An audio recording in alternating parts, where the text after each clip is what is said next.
Morning. आप सभी का कृष्णा कॉलेज में स्वागत है। आज हम बीएड फर्स्ट ईयर में हिंदी शिक्षण में नवीन शिक्षण प्रणालियां और भाषा शिक्षण पर चर्चा करेंगे।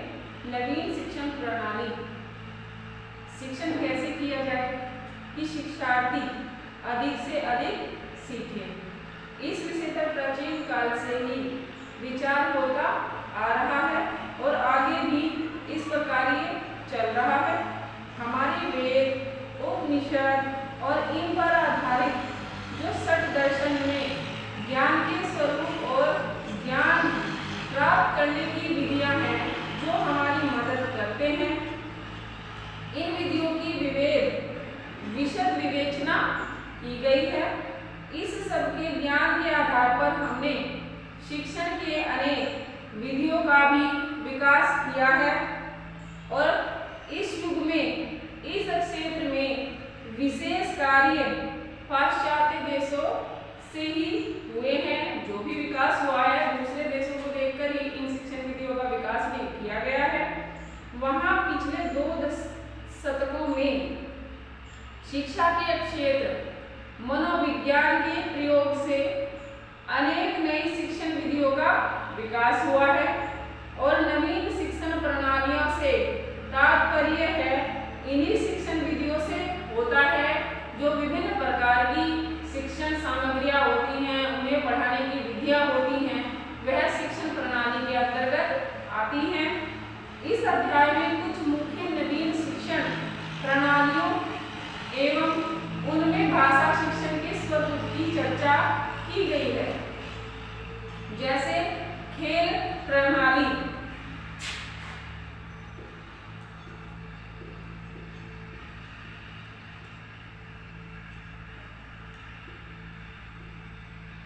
ठीक है। खेल प्रणाली, खेल विधि यूं तो शिक्षण की अति ही प्राचीन विधि है, लेकिन इसके आधुनिक रूप का विकास इसी युग की देन है। प्राचीन भारत में राजकुमारों को तलवार, भाला और तीर चलाने का अभ्यास कराया जाता था और आज से हजारों वर्ष पूर्व भरत मुनि ने नाटक के शैक्षिक महत्व को स्पष्ट कर शिक्षा के क्षेत्र में उनका प्रयोग भी किया था। तब सामान्य जनता का इतिहास, संस्कृति, आचरण, जब उस समय जो भी सामान्य जनता थी उनको इतिहास, संस्कृति और आचरण की जो शिक्षा थी वह नाटकों के माध्यम से ही दी जाती थी और आचार्य विष्णु शर्मा ने राजकुमारों को नीति की शिक्षा देने के लिए कई प्रकार की कहानियों का प्रयोग किया। यानी कि अगर उनके अंदर नैतिक गुणों का विकास करना था बालकों के अंदर, तो उस समय के जो आचार्य गुरु होते थे वह नाटक या फिर नए उनके सामने विभिन्न प्रकार की कहानियों को सुनाया करते थे और उनका नैतिक विकास किया करते थे। हमारे देश की भांति अन्य देशों में भी खेल के शैक्षिक महत्व को बहुत पहले से समझा गया है। ग्रीक दार्शनिक प्लेटो ने बच्चों के शारीरिक विकासों के लिए खेल की प्रतियोगिताओं की उपयोगिता को स्वीकार किया है, परंतु खेल क्रिया का मनोवैज्ञानिक विश्लेषण युग है और इस युग में, आधुनिक युग में और मनोवैज्ञानिक खेल के जो कार्य हैं उनके अंतर को भी इस आधुनिक युग में स्पष्ट किया गया है।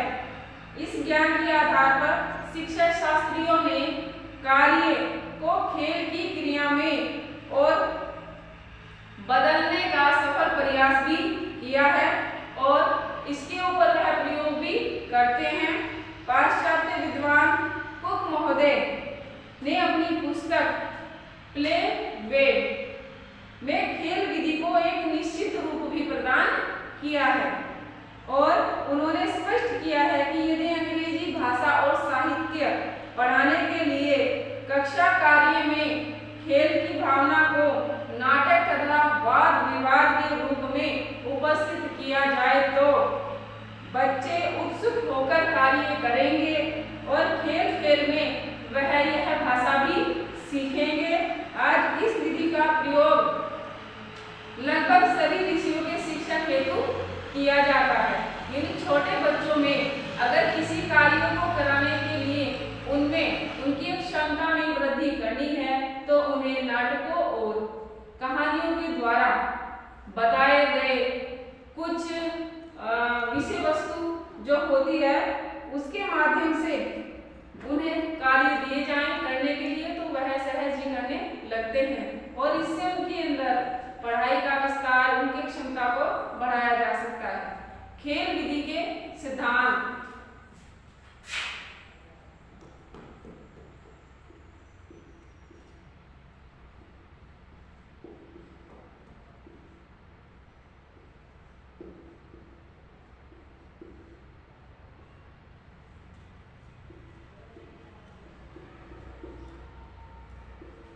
खेल विधि के सिद्धांत। खेल मनुष्य की जन्मजात प्रवृत्ति होती है, ठीक है। कोई भी बालक हो, छोटा बड़ा, खेल की आयु उसमें हमेशा बनी रहती है और जो उसकी खेलने की इच्छा है वह उसमें जागृत भी होती रहती है। और खेल मनुष्य की जन्मजात प्रवृत्ति है, ये तो आपको पता है। खेल क्रिया और कार्य के जो मूलभूत अंतर हैं यही है कि खेल मनुष्य की जन्मजात प्रवृत्ति है और कार्य अर्जित गुणों के आधार पर किए जाते हैं। यानी खेल तो वह मनमोजी मन से खेल सकता है, परंतु जो उसके कार्य हैं वह करने की उसकी अर्जित गुण यानी क्षमता, यानी वह किसी चीज को सीखने के बाद ही अपने कार्यों को कर सकता है। खेल और कार्यों में दूसरा अंतर यह होता है कि खेल का उद्देश्य सिर्फ खेल होता है, परंतु कार्य किसी अन्य उद्देश्य की प्राप्ति के लिए भी किया जाता है। यानी खेल तो सिर्फ बच्चे खेलने के लिए खेल लेते हैं, अपने समय को व्यतीत करने के लिए, परंतु अगर किसी कार्य को वह कर रहा है, जैसे वह पढ़ ही रहा है, किसी विषय का ज्ञान प्राप्त कर रहा है, तो उसका एक उद्देश्य होता है। अपने जीवन में वह किसी और उद्देश्य को पाने के लिए यह कार्य कर रहा है। किसी कार्य का उद्देश्य प्राप्त करने के लिए ही कार्य किया जाता है। खेल और कार्य में तीसरा अंतर यह है कि खेल की क्रिया में बच्चों को स्वतंत्रता रहती है और कार्य उन्हें एक निश्चित समय या निश्चित रूप में ही करना होता है।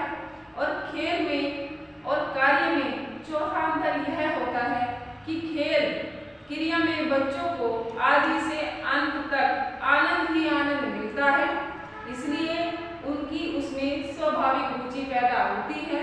जबकि कार्य का आनंद तब प्राप्त होता है जब वह किसी उद्देश्य को प्राप्त कर लेता है। इसलिए कार्य के प्रति बच्चों की रुचि को बनाए रखना पड़ता है और साफ जाहिर है कि कार्य खेल को और उसकी खेल की भावना को, कार्य खेल की जो भावना है बदली जा सकती है। अगर वह किसी कार्य को करना चाहता है तो उस कार्य को वह खेल की भावना में बालक के अंदर बदला जा सकता है। कार्य को खेल की भावना में बदलने के लिए नियमों को ही खेल की विधि के सिद्धांत की संज्ञा दी गई है। ये सिद्धांत निम्नलिखित हैं। स्वाभाविकता का सिद्धांत,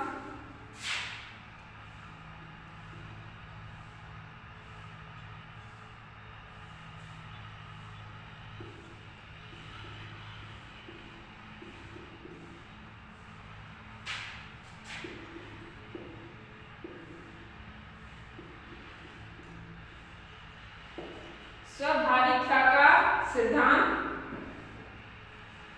फिर है रुचि का सिद्धांत,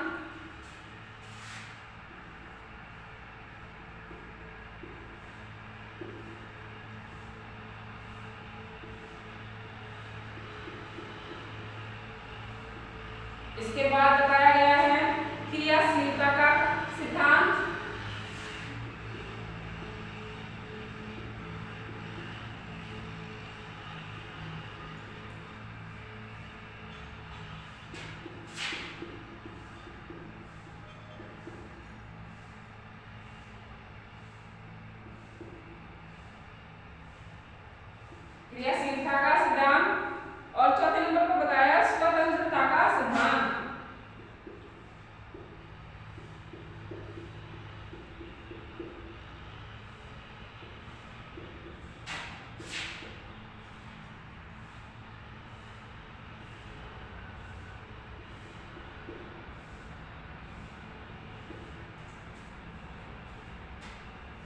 खेल विधि के रूप में,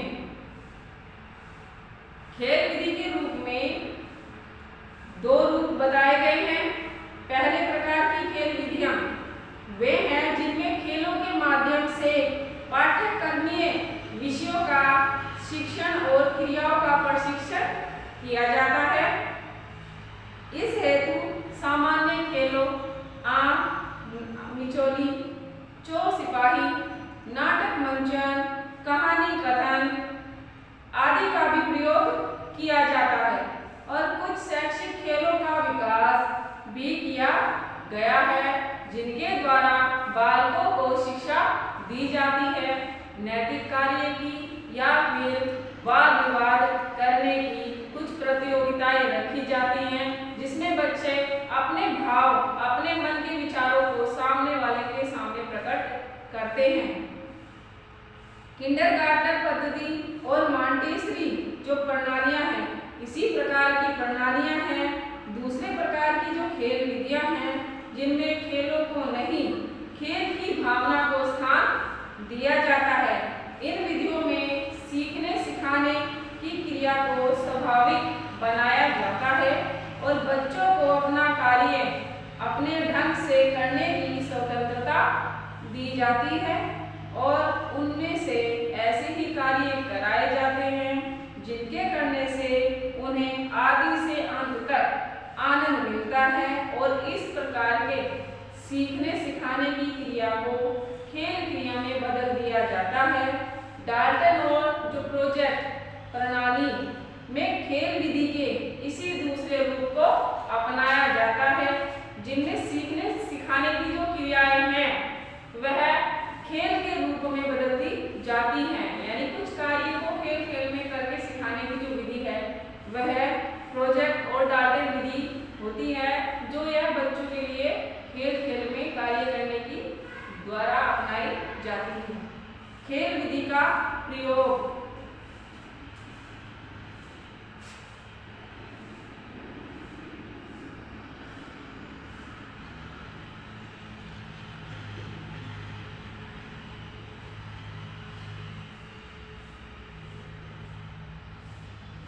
खेल विधि का प्रयोग, ठीक है। जैसे कि ऊपर स्पष्ट किया गया है कि खेल विधि दो रूप की है, ठीक है। एक खेल के माध्यम से शिक्षण और दूसरा कार्य है खेल के रूप में बदलकर शिक्षण। यानी एक विधि के द्वारा तो खेलों के माध्यम से शिक्षा दी जाती है और दूसरी में है कार्य को खेल का रूप में ही बदल दिया जाए। यानी जो कार्य दिया जाए वो उसे बताया जाए कि खेल कर ही इस कार्य को आपको करना है। प्रथम प्रकार की जो खेल विधि में बच्चों के शारीरिक विकास हेतु उन्हें व्यायाम संबंधी खेल सिखाए जाते हैं, मानसिक विकास हेतु मानसिक खेल सिखाए जाते हैं और सामाजिक विकास हेतु उनसे कुछ सामूहिक खेल कराए जाते हैं। भाषा की शिक्षा हेतु वार्तालाप है, अभिनय है और भाषण आदि के जो खेल होते हैं वह खेल खिलाए जाते हैं और विभिन्न प्रकार के विषयों के जो शिक्षण हैं उनके हेतु विभिन्न प्रकार के शैक्षिक खेल खिलाए जाते हैं और जो दूसरे प्रकार की खेल विधियां हैं उनमें बच्चों को कार्य करने की स्वतंत्रता दी जाती है। कार्य को आनंदमय बनाया जाता है और बच्चे स्वयं अभिप्रेरित होकर कार्य करते हैं।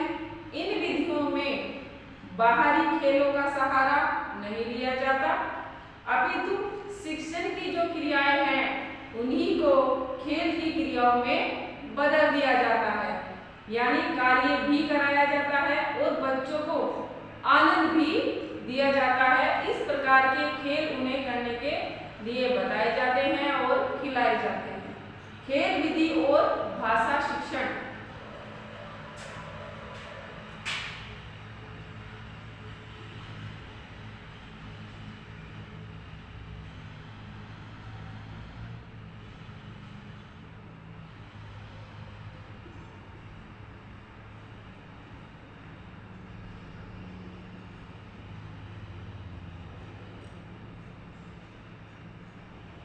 खेल विधि और भाषा शिक्षण। भाषा शिक्षण हेतु भी खेल विधि का प्रयोग दो रूप में किया जाता है। एक खेल के माध्यम से शिक्षण और दूसरा कार्य को खेल की भावना में बदल देना या खेल की भावना के द्वारा शिक्षण कार्य किया जाना। ये तो प्राचीन काल में भी बच्चों को रोचक कहानी और नाटक की माध्यम द्वारा भाषा शिक्षा दी जाती थी और यह कार्य खेल की भावना से किया जाता था, परंतु वर्तमान में तो इस हेतु अनेक भाषाई एवं साहित्यिक खेलों का सीधा प्रयोग होने लगा है। इस प्रकार की शुरुआत के लिए किंडरगार्टनर प्रणाली और मॉन्टेसरी प्रणाली की गई थी, परंतु अब तो इस हेतु अति अधिक आधुनिक भाषाई खेलों का विकास किया जा चुका है और खेल भी दो प्रकार के बनाए गए हैं, एक व्यक्तिक और दूसरा है सामूहिक। व्यक्तिक भाषाई खेल अनेक प्रकार के बनाए गए हैं, जैसे अक्षरों की सहायता से शब्दों का निर्माण करना और शब्दों की सहायता से वाक्य बनाना और किसी एक अक्षर से शुरू होने वाले अधिक से अधिक शब्दों को बनाना, किसी एक शब्द से अधिक वाक्यों का प्रयोग करना, वाक्यों के रिक्त स्थानों की पूर्ति करना। इस प्रकार वर्तमान में इस प्रकार के खेल कंप्यूटर में भी फीड कर दिए जाते हैं और कंप्यूटर ही खेल खेलने वालों का मूल्यांकन करता है। बच्चे इसमें बहुत रुचि भी लेते हैं और खेल में अक्षरों, शब्दों, वाक्यों और शुद्ध वर्तनी की शिक्षा प्राप्त करते हैं, यानी खेल भी हो जाता है और बच्चों के ज्ञान अर्जन की क्षमता भी बढ़ती है। वह खेल में वर्णमाला को भी सीख लेते हैं। इन्हीं खेलों को प्रतियोगिता के रूप में सामूहिक खेलों में बदल दिया जाता है और अधिक से अधिक अंक प्राप्त करने वाली टीम या टोली को विजयी घोषित किया जाता है और वर्तमान में उच्चारण, वर्तनी और वाक्य रचना संबंधी अनेक भाषाई खेलों का विकास किया गया है और इसके माध्यम से बच्चों को उच्चारण, वर्तनी और वाक्य की शिक्षा के बड़े रोचक ढंग से दी जाती है। अभिमत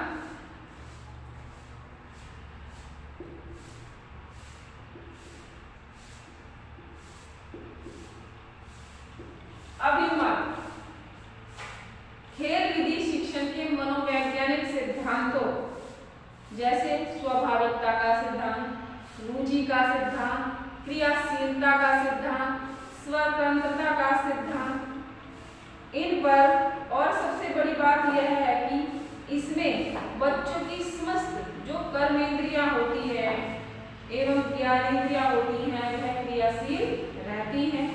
वे स्वयं करके स्वयं के अनुभवों द्वारा सीखते हैं। इस प्रकार जो बच्चे जो कुछ भी भाषा सीखते हैं वह अनेक व्यक्तित्व का स्थायी अंग बन जाती है और अतः भाषा शिक्षण में इस विधि का प्रयोग किया जाना चाहिए, परंतु इस विधि को यानी इस विधि की अपनी कुछ समस्याएं हैं, सीमाएं भी हैं। पहली बात तो यह है कि शिशु और बालक तो खेलों में रुचि लेते हैं, परंतु किशोर उद्देश्यपूर्ण कार्यों में भी रुचि लेते हैं, क्योंकि उनका शिक्षा ग्रहण करने का कोई उद्देश्य होता है, लक्ष्य होता है, जिसे प्राप्त करने के लिए वह कार्य करना प्रारंभ करते हैं। दूसरी बात है कि इस विधि से भाषा के वैज्ञानिक रूप का ज्ञान कराना बहुत ही कठिन होता है। कुल मिलाकर यह विधि छोटी कक्षाओं के लिए तो बहुत उपयोगी होती है, परंतु उच्च कक्षाओं के लिए यह विधि उपयोगी नहीं है। अब है सहसंबंध की प्रणाली।